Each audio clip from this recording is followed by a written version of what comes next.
Caribbean Newsline is brought to you by the Barbados Tourism Marketing, Inc.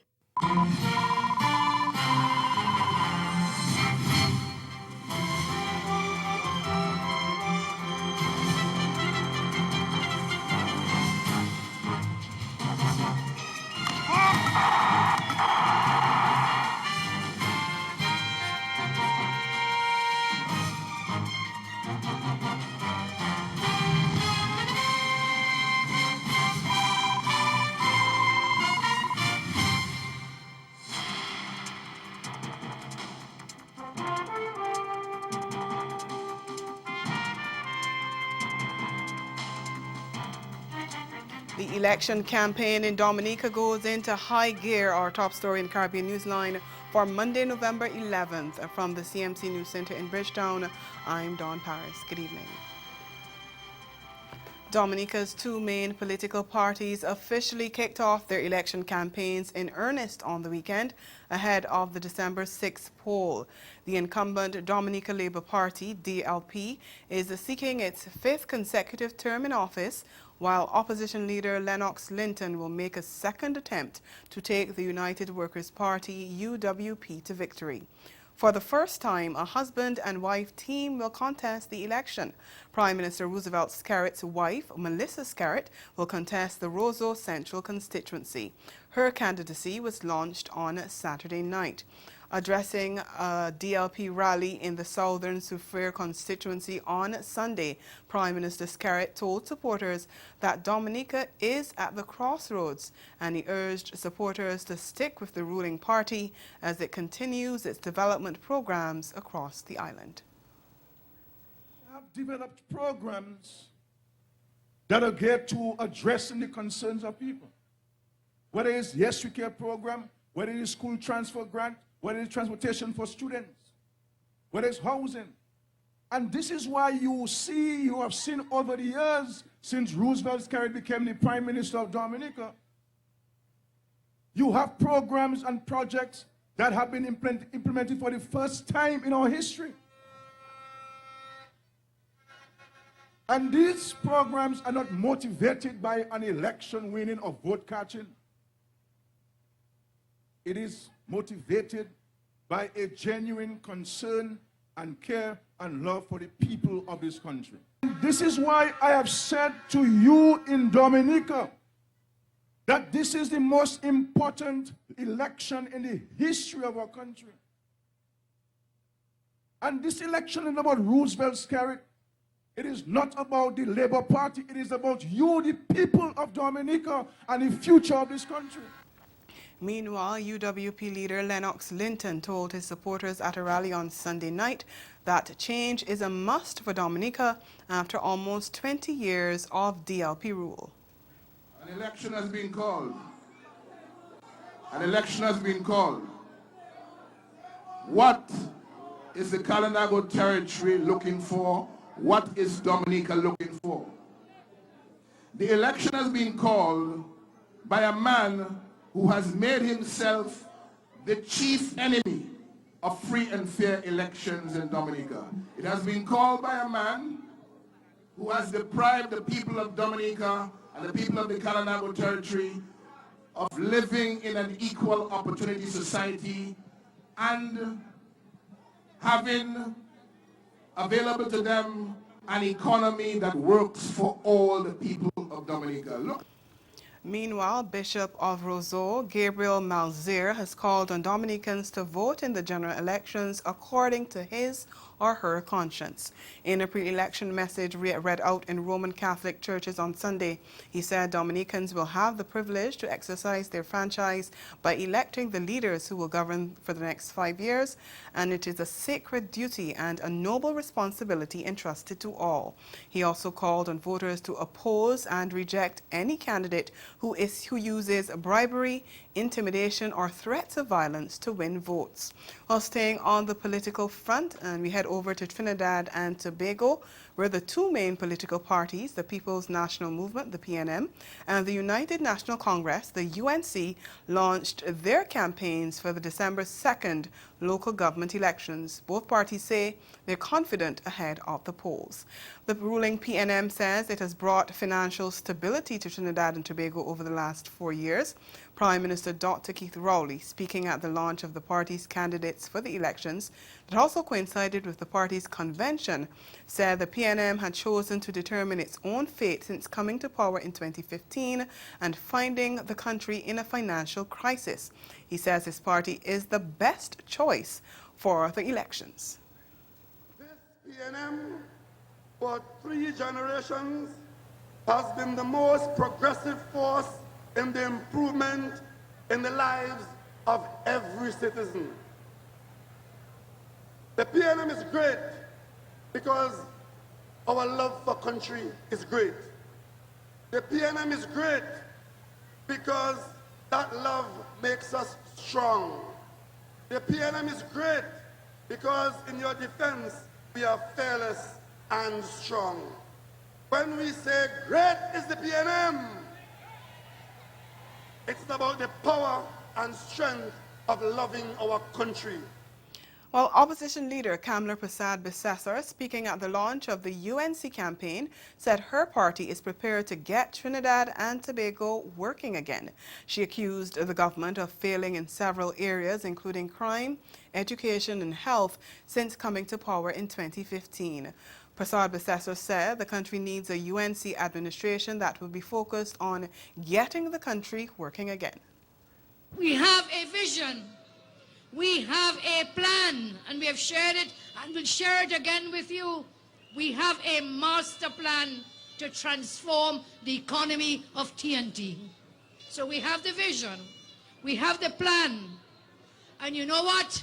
We have a strong team to get ready to work for you again. Look behind me, and you will see 139 of the brightest, hard-working persons ready to represent you after December 2nd. In Haiti, the Episcopal Conference of Latin America has urged the government to listen to the voice of wisdom, and it's impressed on protesters that violence is not the only means of removing an administration from office. Haitians continued street protests on Sunday, calling on President Jovenel Moïse to step down amid allegations of corruption, which he denies. But not many people took to the streets despite calls by the opposition parties for mass demonstrations. In the capital, the demonstration ended near the National Palace with the now usual confrontation with the police. In a letter addressed to the Archbishop of Cap-Haïtien, the organization asked the Episcopate, priests and all Catholics in Haiti to ask the country's leaders for a way out of the crisis. It notes that the crisis is having a greater impact on the poor, the elderly, women and children. And the National Telecommunications Council has warned radio stations against using their broadcasts to incite violence, hatred and rejection of living together. It has also called on the radio and television stations not to broadcast live scenes of extreme violence during prime time to protect minors. In other news, Antigua and Barbuda's Prime Minister Gaston Brown has responded to his Barbados counterpart Mia Mottley, suggesting that she should have chosen a better word when she described the regional airline Liat as doomed. Motley told a recent town hall meeting in Barbados that the airline is doomed under its current leadership, declaring that fellow leaders were not on the same page. Brown said that for such an eloquent speaker and someone with such a superior vocabulary, Motley should not have utilized such an ill-fated adjective to describe the future or the fortune of the regional carrier. Brown said he did not share the same level of pessimism as Motley, and added that he was not quite sure exactly in what context the statement was made. He said he remains optimistic that the leaders of this region, especially the existing 4 shareholders of Liat, have the capacity to restructure the airline and place it on the path of viability and sustainability. Brown said regional leaders in the past were able to keep Liat in the air, and he cannot understand that any Prime Minister would countenance any possibility that the present crop of leadership within the OECS and Barbados do not have the capacity to keep Liat in whatever form alive. He said even if the burden is left to the 4 existing leaders and maybe a couple more, he believes they can make success of Liat. Still to come, a bill for the decriminalization of marijuana is set to go before the Trinidad Cabinet this week. Stay with us.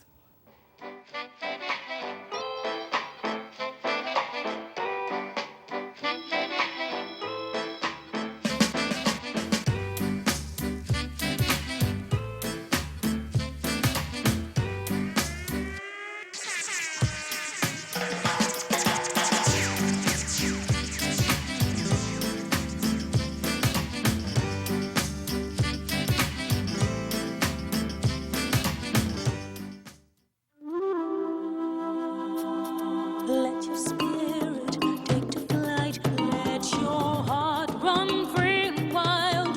Find your soul in Dominica, the nature isle.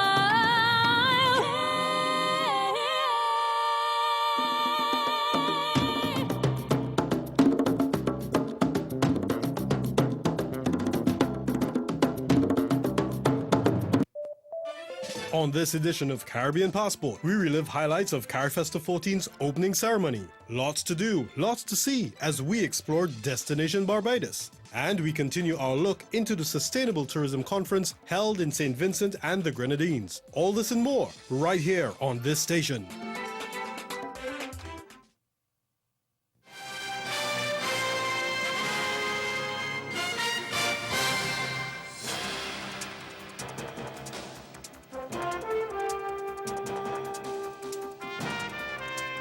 Welcome back. We continue in Trinidad and Tobago, where Attorney General Faris Al-Rawi says a bill for the decriminalization of marijuana is set to go before Cabinet this week. He says that one thing the Cabinet will examine is getting those charged with the possession of small amounts of marijuana out of the criminal system. We get the details in this TV6 News report. Attorney General Faris Al-Rawi used the opportunity at the PNM's annual convention and launch of its local government campaign to give an update on a controversial piece of legislation which is now on the front burner and engaging the attention of the national community. The convention saw the Agricultural Minister in a new role as broadcast host for a paid political broadcast. What can you say to the population in relation to cannabis is something that people are interested in? I spent much of this morning finalizing the final positions on that law. That law will be taken to Cabinet hopefully during the course of this week, where we can treat with how we manage the offense of dangerous drugs, marijuana itself, its importation, its management, expunging records, because there are people that have offenses for very small quantities. They need to be out of the system. The AG said this would benefit the justice system overall. A simple thing like decriminalizing marijuana results in a 76% drop in the forensics workload, and that is to give space and time for the more serious matters. So it's very good, very progressive law. I ask you to stay tuned and pay attention to the process as we move ahead in the next week or so in center staging that particular reform. During his address, Prime Minister Dr. Keith Rowley, the political leader of the PNM, spoke of other legislation meant to tackle the illicit proceeds of crime and also better regulate certain sectors. We also in the next few months expect to table in the Parliament and complete the gambling, gaming and betting control bill to better regulate the gambling industry. Many entities are currently operating without even being registered. There are concerns in Jamaica about a severe form of dengue, and health officials are warning that people who have had the mosquito-borne illness are vulnerable. We get more in this report from TVJ News. The Minister of Health says more than 5,400 cases of dengue have been reported in Jamaica so far this year. Head of the National Vector Control Program, Shireen Huntley-Jones, says between October and February is usually the time when they see an increase in the number of dengue cases. Mrs. Huntley-Jones says the results from this can be very serious. This is because in Jamaica we've had all 4 stereotypes circulating at one time or the other. And the data shows us that once persons have been exposed to one or more types of dengue, they're more predisposed to getting the more severe form.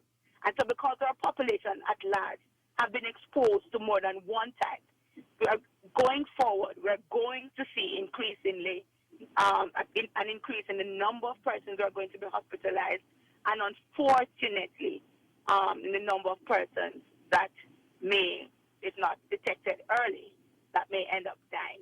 Mrs. Huntley-Jones says despite the warnings, some Jamaicans are still waiting until the symptoms become severe to seek medical treatment.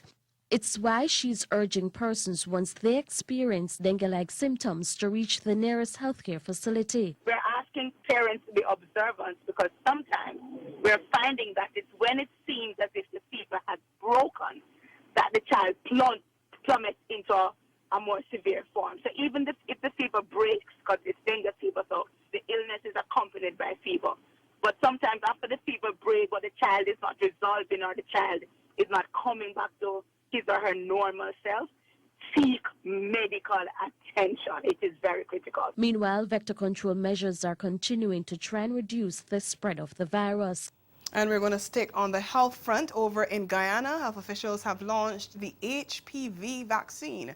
We get more from HGP Nightly News. According to PAHO WHO Guyana representative Dr. William Adekro, almost every sexually active person who's not been vaccinated against HPV could be living with the virus.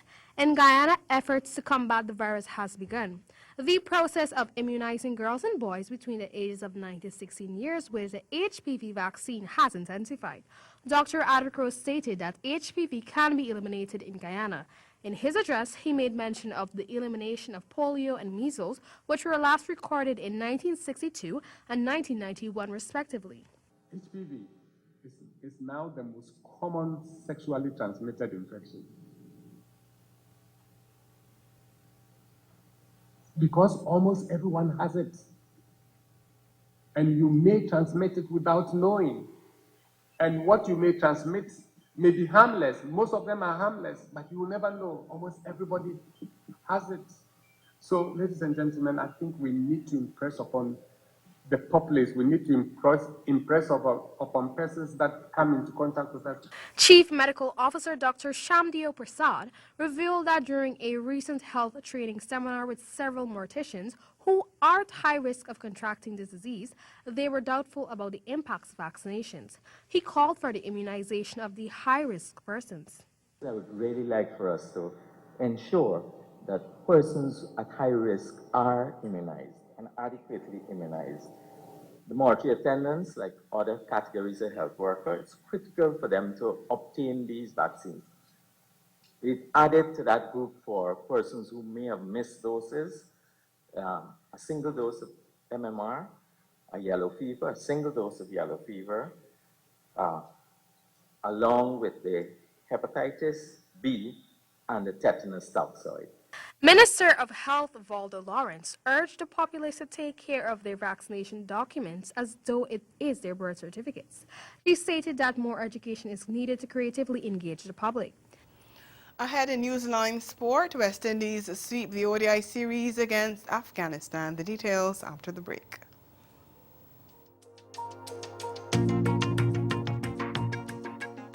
After an emergency, you can help yourself and others by looking, listening, and linking. Looking because you want to see if the person has some signs that is in distressing. Looking for the symptoms, how best you can support the person. And then listening, because listening is very important. Listening with your ears, listening with your eyes. If you do that well, then you'll be able to link them to the appropriate resources. Be ready, look, listen, and link.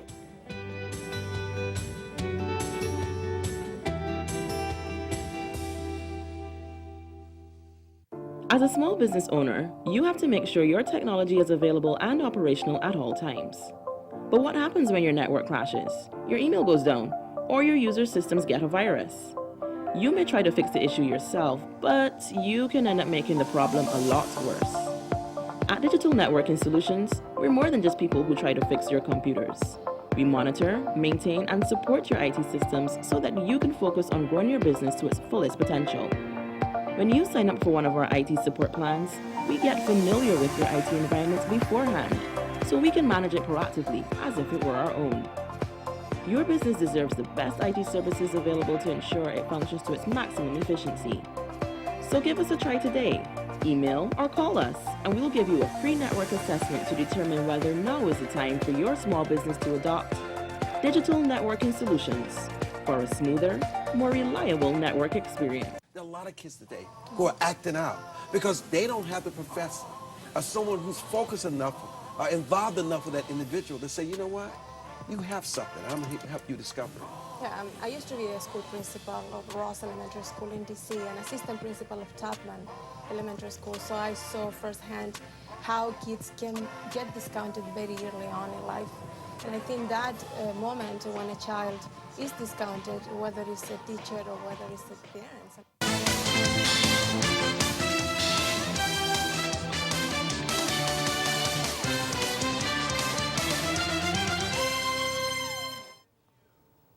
We'll have the outcome of the ODI series between West Indies and Afghanistan in a short while, but we'll first start with the women's cricket.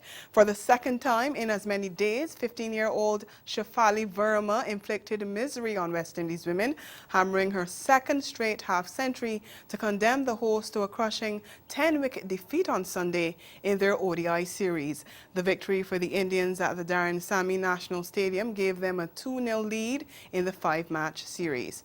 Opting to bat first, West Indies limped to 103 for 7 off their 20 overs, with Shadeen Nation top scoring with 32 from 36 balls, and opener Hayley Matthews getting 23 from 35 deliveries. Off-spinner Deepti Sharma produced an incisive spell to claim 4 for 10 from her 4 overs and player of the match honours. In yet another aggressive display of batting, Verma belted a whirlwind unbeaten 69 off 35 deliveries as India women hardly broke a sweat in chasing down a paltry 104. All told, Verma, in only her 6th T20 international, blasted 10 fours and 2 sixes, while Smriti Madhana counted 4 in her knock.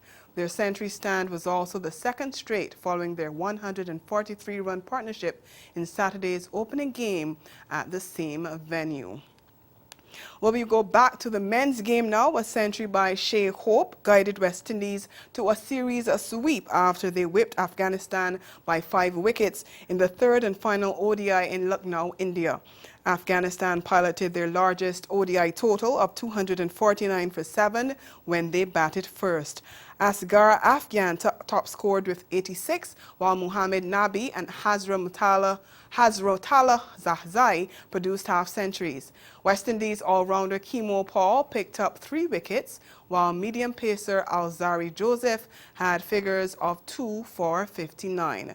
Well, we take a look now at the highlights of the Afghanistan's innings. Short, pulled away, only one place that's going, that's into the stands. Or go absolutely dead straight and all the way for 6.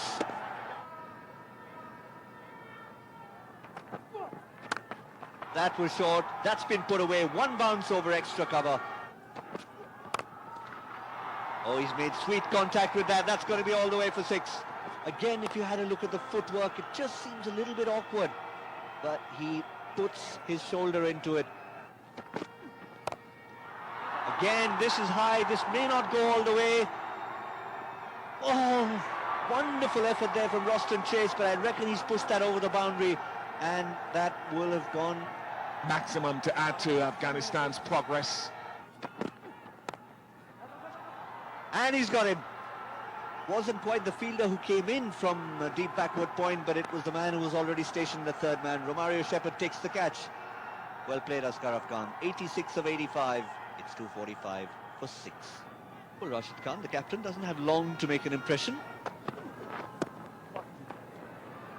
Well, that's not going to be A 50 for him. Looks like it's been leg buys. Well, not given, but it still won't be a 50 for him. It will be. Just one shot. Umpire's a little generous. Maybe there was a little nick on that. Nabi doesn't even know he's got to 50, but well done, Mohammad Nabi. A 15th half century, but that's why the umpire got it spot on. And swatted away by the captain. It will be taken in the deep by Hayden Walsh Jr. And just a bit of relief to finish with. The highest total ever posted by Afghanistan against the West Indies. Well, Hope struck an unbeaten 109 as West Indies went after the commanding total. Roston Chase remained not out on 42, while captain Kyron Pollard chipped in with 32. Let's take a look now at the West Indies reply. That's been hit really well by Kyron Pollard. Straight, big, massive, 6 runs, Kyron Pollard.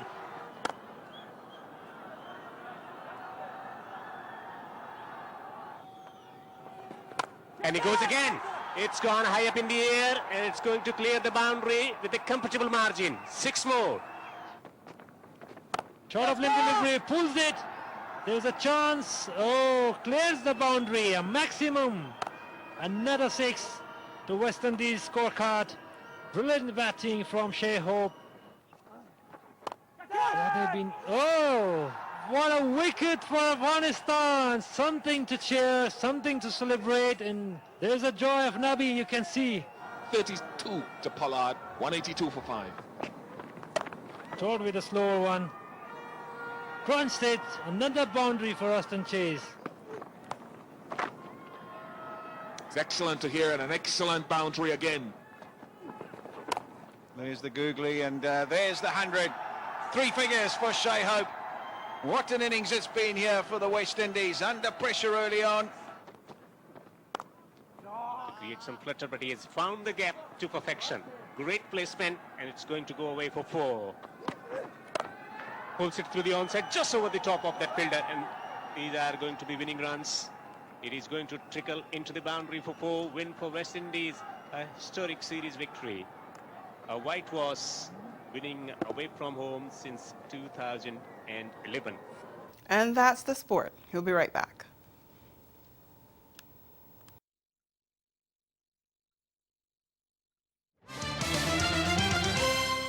Caribbean Newsline is brought to you by the Barbados Tourism Marketing Inc.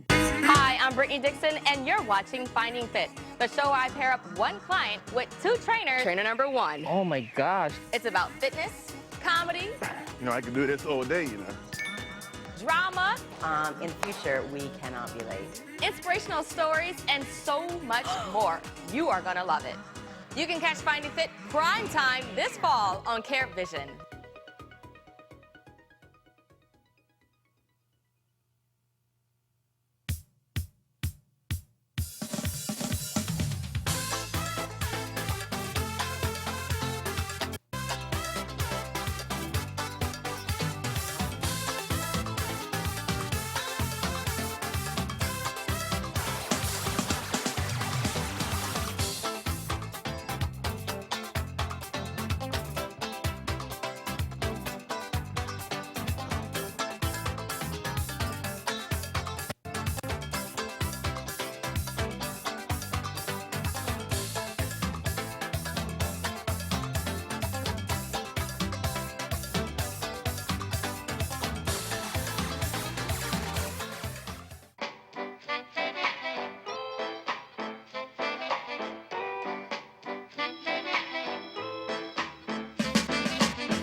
Again, the major developments of this day. The election campaign in Dominica goes into high gear.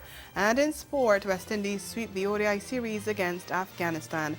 And that's Caribbean Newsline. For news and sport around the clock, subscribe to CanaNews.com. For more of our programming, log on to CaribVision.tv and check out our YouTube channel. We'll be back here again tomorrow, but from all of us at CMC News, thank you for watching and have yourselves a good night.